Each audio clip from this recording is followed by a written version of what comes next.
والصلاة والسلام على رسول الله محمد سيد الأولين والآخرين وعلى آله وصحبه وسلم أصحاب رسول الله مدد مشايخنا دستور مولانا شاء الله فاز دعسان شيخ محمد هذا الحفان مدد طريقتنا الصحبة والخير في الجمعية أعوذ بالله من الشيطان الرجيم بسم الله الرحمن الرحيم وافعلوا الخير اعوذ باللہ من الشیطان الرجیم بسم اللہ الرحمن الرحیم وافعلوا الخیر لعلکم تفلحون۔ اللہ عز و جل ہمیں اچھے کام کرنے کے لیے کہتا ہے اور آپ فلاح پالیں گے، کامیاب ہو جائیں گے۔ اچھا کرنا ہر کسی کے لیے نہیں ہے، یہ آسان نہیں ہے۔ زیادہ تر لوگ کچھ بدلہ چاہتے ہیں اچھا کرنے کے بعد۔ آپ کو اچھا کرنا ہے اللہ کے لیے اور انتظار کرنا ہے اس کے اجر کا اللہ کی طرف سے۔ اللہ آپ کو اس کے بدلے اجر دے گا، ایسا ہونا چاہیے، نہ کہ دنیا کی کسی منافع کے لیے۔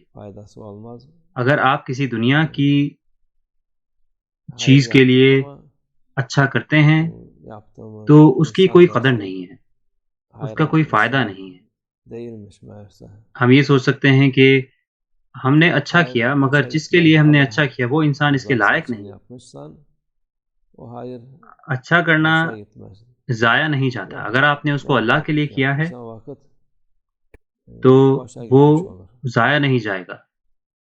اگر آپ نے کسی دنیاوی چیز کے لیے یا دنیاوی منافع کے لیے وہ کیا ہے تب وہ ضائع ہے۔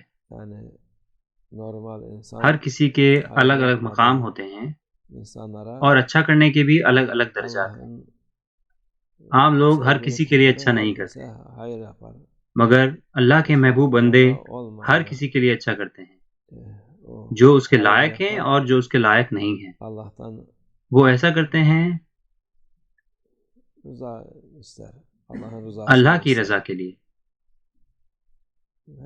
اللہ کو خوش کرنے کے لیے۔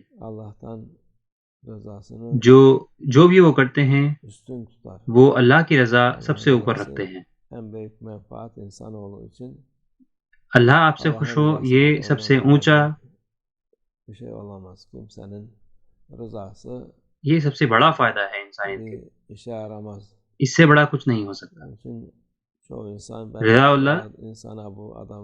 اللہ آپ سے خوش ہو جائے، یہ سب سے زیادہ اہم چیز ہے، باقی کچھ نہیں۔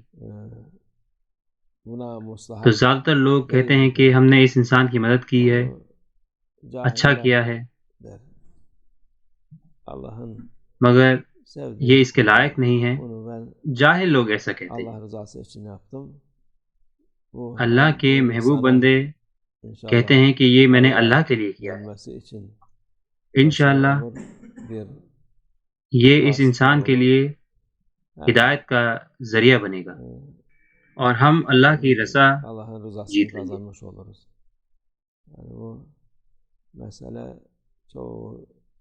اس چیز کے لیے زیادہ تر لوگ اس دنیا میں تجارت کرنے کی سوچتے ہیں، مگر آپ تجارت اللہ کے ساتھ اگر کرتے ہیں تو آپ فائدے میں ہوں گے۔ ایسا سوچنا کہ میں نے ان کو دعوت دی تھی اور انہوں نے مجھے دعوت نہیں دی، یا ہم نے اس کی مدد کی تھی اور انہوں نے ہماری اس طرح سے مدد نہیں کی، تو یہ آپ اللہ کے لیے نہیں کر رہے ہیں مگر ایک تجارت کر رہے ہیں، آپ کچھ واپس مانگ رہے ہیں، یہ مطلب ہے اس کا۔ اللہ عز و جل ہمیں بنا کچھ واپس مانگے ہوئے دیتا ہے۔ اسی طرح سے پیغمبر علیہ السلام بھی ہمیں بنا کچھ واپس مانگے ہوئے دیتے ہیں، اور مومن کو بھی دینا چاہیے بنا کچھ بدلے میں مانگے ہوئے۔ جب آپ دیں تو آپ کہیں کہ آپ امید کرتے ہیں اور مانگتے ہیں اللہ عز و جل سے اس کا اجر، اس وقت آپ کچھ بھی نہیں کھوئیں گے۔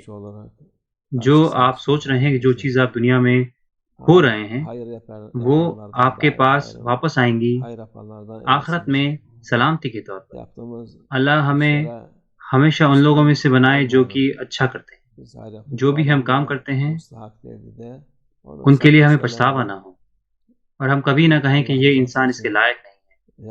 آپ نے اللہ کے لیے یہ کیا ہے تو آپ کی تجارت اللہ کے ساتھ ہے، نہ کہ بندے کے ساتھ، مگر اللہ عز و جل کے ساتھ۔ اللہ ہمارے ایمان میں قوت عطا فرمائے۔